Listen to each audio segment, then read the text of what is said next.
नमस्कार दोस्तों, dear students. कल की क्लास में हमने जनरल इंट्रोडक्शन ऑफ बैक्टीरियोफेज और साथ ही हमने टाइप ऑफ बैक्टीरियोफेज के बारे में अध्ययन किया था। दोस्तों, आज की इस क्लास में हम अध्ययन करेंगे जीवाणुभोजी की संरचना, structure of bacteriophage.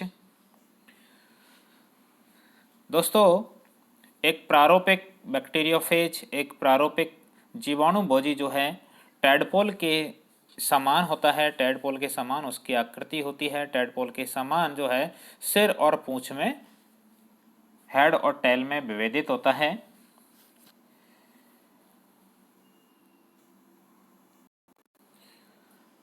T type के जो बैक्टीरियोफेज होते हैं, उन टी टाइप के बैक्टीरियोफेज का जो हेड होता है, सिर होता है, वह हेक्सागोनल होता है, षटकोणीय होता है, या हम कह सकते हैं कि प्रिज्म सदृश होता है, प्रिज्म के समान होता है।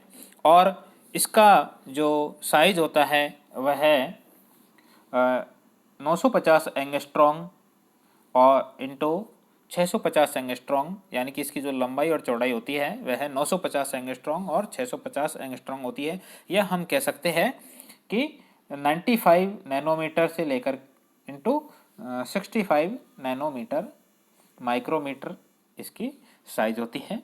और इसमें जो डीएनए की मात्रा होती है वह 6 × 10 माइक्रोग्राम डीएनए की मात्रा होती है। और उसका जो मॉलिक्यूलर वेट होता है वह 120 × 10 डाल्टन इसका मॉलिक्यूलर वेट होता है। दोस्तों, सिर की जो संरचना होती है, हेड की जो स्ट्रक्चर होती है, वह न्यूक्लियो कैप्सिड की बनी हुई होती है। और कैप्सिड में 2000 कैप्सोमियर्स होते हैं और उनके भीतर एक कोर भाग होता है। और उस कोर भाग में जो है circular double standard DNA present होता है और 500 माइक्रोमीटर उसकी लंबाई होती है। दोस्तों, किसी भी एक बैक्टीरियोफेज का जो हेड और एक टेल होता है, उन दोनों के बीच का जो पार्ट होता है, बीच का जो भाग होता है, उसे कॉलर कहा जाता है।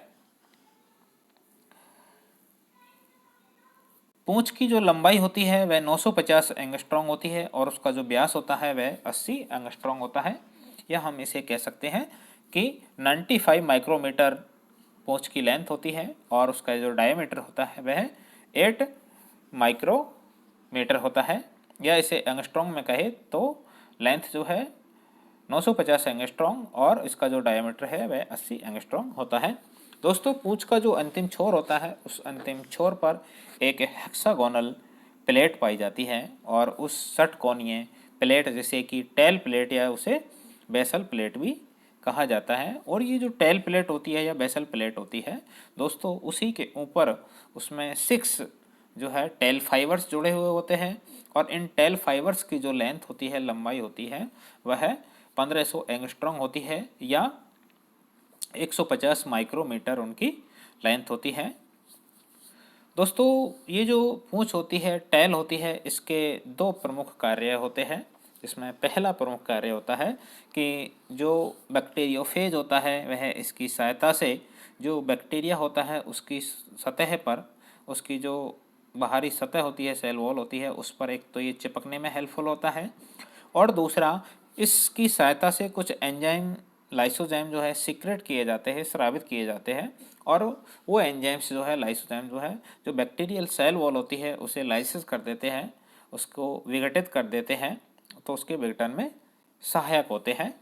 तो इस प्रकार से दोस्तों, जो बैक्टीरियोफेज का प्रिज्म जैसा जो हेड होता है, जो कि न्यूक्लियो कैप्सिड से बना हुआ होता है, और उस सिर के जो प्रोटीन होते हैं, जो प्रोटीन आवरण होता है, उसे कैप्सिड कहा जाता है। और उस कैप्सिड के सेंटर पार्ट में जो है उसका जेनेटिक मटेरियल जो है, सर्कुलर जेनेटिक मटेरियल जो है डीएनए प्रेजेंट होता है, जो कि डबल स्टैंडर्ड होता है। तो इस प्रकार से पूंछ जो है एक आवरण होता है और यही जो है आवरण जो है एक संक्रमण के समय एक सॉकर स्प्रिंग के समान जो है कार्य करता है। दोस्तों, कुछ ऐसे भी बैक्टीरियोफेज होते हैं जैसे कि 5174, जिसमें डबल स्टैंडर्ड डीएनए नहीं होकर के सिंगल स्टैंडर्ड डीएनए जो है प्रेजेंट होता है।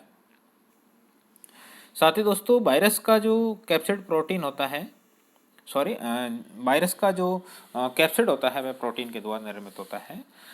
और उसमें जो है 20 विभिन्न प्रकार के विशेष प्रकार के जो अमीनो एसिड्स पाए जाते हैं। लेकिन ध्यान रहे दोस्तों कि जो जीवाणु होते हैं और उन जीवाणुओं में जिस प्रकार से डाई अमीनो पामिलिक एसिड पाया जाता है, लेकिन यहाँ पर जो है डाई अमीनो पामिलिक जो एसिड होता है वह प्रेजेंट नहीं होता है।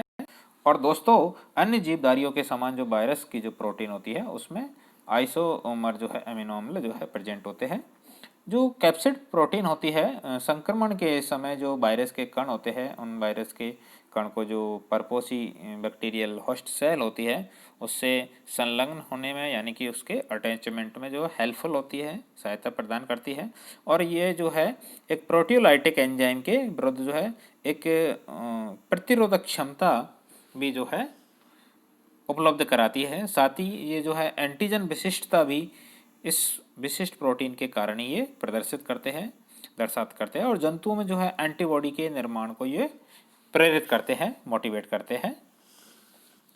दोस्तों यहाँ एक ये जो स्लाइड आपको दिखाई गई है इसमें एक बैक्टीरियोफेज की अल्ट्रा स्ट्रक्चर और उनके विभिन्न कंपोनेंट को, विभिन्न घटकों को डायग्राम के माध्यम से दिखाया गया है। जिसमें पहला डायग्राम है ए, उसमें एक बैक्टीरियोफेज की अल्ट्रा स्ट्रक्चर को दिखाया गया है। दोस्तों ये जो पार्ट है हेक्सागोनल पार्ट आपको दिखाई दे रहा है और इसके मध्य में यहाँ पर इसका genetic material circular DNA present होता है और इस डीएनए को घेरे हुए यहाँ पर ये प्रोटीन का बना हुआ एक खोल कैप्सिड प्रेजेंट होता है। दोस्तों ये जो हेड होता है, ये पार्ट इसका हेड कहलाता है और इस हेड का जो डायमीटर होता है, व्यास होता है, 650 एंगस्ट्रॉम होता है या इसे हम कह सकते हैं कि 65 माइक्रोमीटर नैनोमीटर इसका व्यास होता है और इसकी जो लेंथ होती है वह 950 एंगस्ट्रॉम होती है। ठीक इसके नीचे का जो पार्ट होता है ये पार्ट है इसका कॉलर पार्ट दोस्तों, और कॉलर के नीचे का जो ये पूरा पार्ट होता है ये पूरा पार्ट कहलाता है इसका टेल वाला पार्ट। तो दोस्तों ये टेल वाला पार्ट है और ऊपर का ये हेड वाला पार्ट है और दोनों के मध्य का ये जो पार्ट होता है इन दोनों के मध्य के पार्ट को जो है कॉलर कहा जाता है, जो कि पूंछ और सिर के बीच का भाग होता है। दोस्तों जो टेल पार्ट होता है उस टेल पार्ट का जो ये जो दूरस्थ पार्ट होता है यहाँ पर ये एक टेल प्लेट प्रेजेंट होती है और इस को हम जो है टेल प्लेट या इसे बेसल प्लेट भी कहा जाता है। दोस्तों ये इसकी बेसल प्लेट या टेल प्लेट होती है और इस बेसल प्लेट से ही दोस्तों 6 टेल फाइबर्स निकले हुए रहते हैं। इनकी संख्या कितनी होती है? 6 टेल फाइबर्स निकले हुए होते हैं, टेल फाइबर्स जिन्हें कहा जाता है। और इन टेल फाइबर्स की जो लेंथ होती है दोस्तों वो होती है 1500 एंगस्ट्रॉम या 150 माइक्रोमीटर इनकी साइज होती है। दोस्तों एक दूसरा डायग्राम है, ये डायग्राम बी, जिसमें एक बैक्टीरियोफेज के जो कंपोनेंट होते हैं विभिन्न टाइप के उनको अलग अलग दिखाया गया है। जिसमें ये इसका हेड है और इस हेड में ये चारों तरफ जो है प्रोटीन का खोल जिसे कैप्सिड कहा जाता है, जो कि छोटी छोटी अनेक यूनिट से मिलकर के बना हुआ होता है और उन छोटे छोटे यूनिट्स को कैप्सोमियर कहा जाता है। और नंबर ऑफ कैप्सोमियर जो है डिफरेंट होता है अलग अलग टाइप के बैक्टीरियोफेज में। और इस कैप्सिड के जो मध्य में यानी कि यहाँ पर यह है सेंटर पार्ट में जो है इसका genetic material DNA, circular DNA यहाँ पर प्रेजेंट होता है। और ये इसका कॉलर वाला पार्ट है जो हेड और टेल दोनों के मध्य में प्रेजेंट होता है और ये इसका टेल वाला पार्ट है। दोस्तों ये जो टेल वाला पार्ट है ये टेल पार्ट है और इस टेल पार्ट के यहाँ पर ये एक लंबी खोखली नलिका होती है पतली, और इसको घेरे हुए भी यहाँ पर एक सीथ, कॉन्ट्रेक्टाइल सीथ प्रेजेंट होती है। दोस्तों इसी कॉन्ट्रेक्टाइल सीथ से होकर किसी भी एक बैक्टीरियोफेज का जो जेनेटिक मटेरियल डीएनए होता है वह एक होस्ट सेल यानी कि एक बैक्टीरियल सेल के अंतर्गत जो है इस सीथ से होकर के ही गुजरता है। और दोस्तों ये जो सबसे निचला जो टेल का पार्ट होता है एंड प्लेट जिसे कहा जाता है या इसे टेल प्लेट कहा जाता है या इसे बेसल प्लेट भी कहा जाता है। इस बेसल प्लेट से ही जो 6 टेल फाइबर्स निकले हुए पाए जाते हैं। तो ये एक बैक्टीरियोफेज का अल्ट्रा स्ट्रक्चर और उसके विभिन्न कंपोनेंट्स को इस स्क्रीन के ऊपर दिखाया गया है।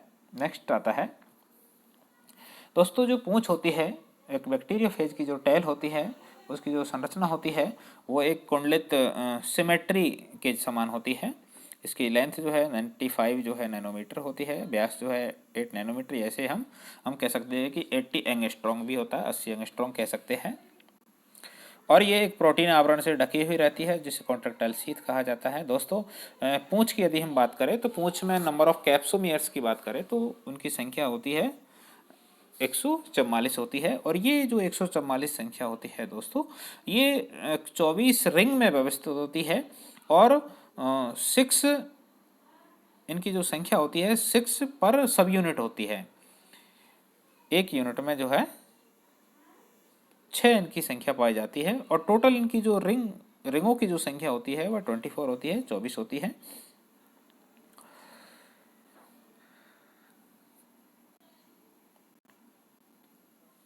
दोस्तों इस टीवी की एक जो स्लाइड है, इस स्लाइड के ऊपर आपके एक अब तक हमने जो बैक्टीरियोफेज की संरचना पढ़ी है उसी को एक सारांश के रूप में यहाँ पर आपके सामने प्रेजेंट किया गया है, जिसमें टी फॉर बैक्टीरियोफेज जो कि एक प्रकार का प्रारूपिक बैक्टीरियोफेज होता है, उसमें एक हेड पार्ट होता है, दूसरा टेल पार्ट होता है और दोनों के मध्य का पार्ट होता है कॉलर पार्ट।